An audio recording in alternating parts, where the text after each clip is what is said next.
السلام علیکم ورحمۃ اللہ وبرکاتہ. Welcome to our channel Muslims womens. آج ہم بات کریں گے منسلوا کے بارے میں. منسلوا کیا تھا اور اس کی ہسٹری کیا ہے اور اس کے پروفٹ یعنی کہ یہ کس نبی کے زمانے میں یہ واقعہ پیش آیا کہ آسمان سے منسلوا اتارا گیا. شروع کرتے ہیں. بسم اللہ الرحمن الرحیم. منسلوا.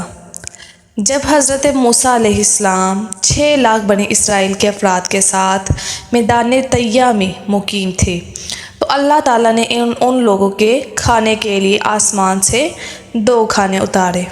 ایک کا نام من اور دوسرے کا نام سلوا تھا. ایک کا نام کیا تھا؟ من، اور دوسرے کا نام سلوا تھا. من بالکل سفید شہد کی طرح ایک حلوہ تھا یا سفید رنگ کی شہد ہی تھی جو روزانہ آسمان سے بارش کی طرح برستی تھی. سلوا پکی ہوئی بٹیریں تھیں جو دکھنی ہوا کے ساتھ آسمان سے نازل ہوا کرتی تھی. اللہ تعالیٰ نے بنی اسرائیل پر اپنی نعمتوں کا شمار کراتے ہوئے قرآن مجید میں ارشاد فرمایا، وَأَنزَلْنَا عَلَيْكُمُ الْمَنَّ وَالسَّلْوَىٰ، اور تم پر من اور سلوا اتارا.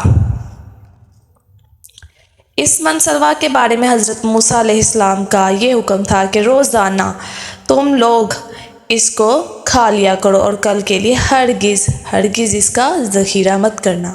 مگر بعض ضعیف الاعتقاد لوگ جن کا عقیدہ بہت پرانا تھا، ان لوگوں کو یہ ڈر لگنے لگا اگر کسی دن منسلوا نہ اترا تو ہم لوگ اس بے آب و گیا چٹل میدان میں بھوک کے ساتھ مر جائیں گے. یعنی ہم تو میدان طیہ میں بھوک کے ساتھ مر جائیں گے اگر یہ منسلوا کسی دن نازل نہ ہوا. یعنی ان کو مستقبل کی ٹینشن پریشانی ہونے لگی تھی. چنانچہ ان لوگوں نے کچھ چھپا کر کل کے لیے رکھ لیا تو نبی کی نافرمانی سے ایسی نحوست پھیل گئی. جو کچھ لوگوں نے کل کے لیے جمع کیا تھا وہ سب سڑ گیا اور آئندہ کے لیے اس کا اترنا بند ہو گیا. اسی لیے حضور اقدس صلی اللہ علیہ وسلم نے ارشاد فرمایا کہ بنی اسرائیل نہ ہوتے تو نہ کھانا کبھی خراب ہوتا اور نہ گوشت سڑتا. کھانے کا خراب ہونا اور گوشت کا سڑنا اسی تاریخ سے شروع ہوا، ورنہ اس سے پہلے نہ کھانا بگڑتا تھا نہ گوشت سڑتا تھا. یعنی یہ بنی اسرائیل کی قوم کے بعد ہی یہ واقعہ شروع ہوا. اس واقعے سے ہمیں سبق یہ ملتا ہے کہ ہمیں اپنے مستقبل اور فیوچر کی ٹینشن نہیں لینی چاہیے. اللہ پاک نے جو آج دیا ہے اسی پر شکر ادا کرنا چاہیے، جو نہیں دیا اس پر بھی شکر ادا کرنا چاہیے.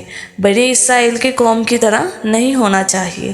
جس چیز سے اللہ نے منع کر دیا اس چیز سے اپنے ہاتھ روک لینے چاہیے، اور جس چیز کا اس نے حکم دیا اس چیز کے آگے کہہ دینا چاہیے کہ اے اللہ آپ کے حکم کے آگے ہمارا سر خمیں تسلیم. اللہ پاک ہمیں اس واقعے سے سبق سیکھنے کی توفیق عطا فرمائے. آمین ثم آمین.